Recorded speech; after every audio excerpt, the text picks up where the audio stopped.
Hello aspiring artists and art lovers, welcome back to Paint Academy. Today we are going on a vibrant journey to create a beautiful landscape scene using the exciting technique of palette knife painting. Get ready to explore how texture and bold strokes can bring a canvas to life like never before. As you can see, I have already laid down our initial washes for the sky, giving us a bright foundation to build upon. This first layer sets the mood, and from here we'll dive into the rich tactile world of impasto.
Now let's start adding some texture and depth to our sky.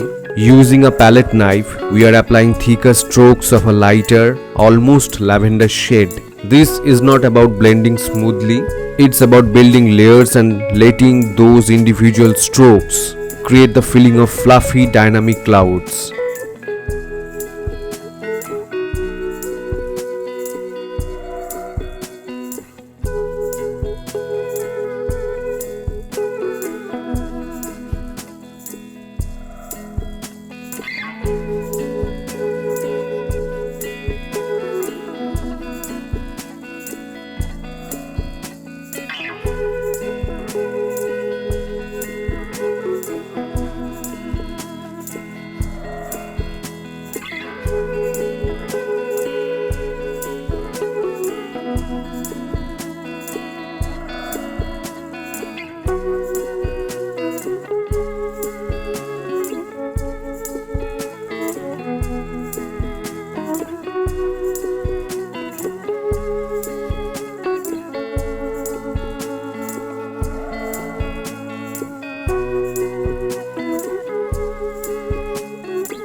Thank you for watching. If you enjoyed this video, please give it a thumbs up, subscribe to Paint Academy for more art tutorials, and hit that notification bell so you don't miss our next video. Happy painting!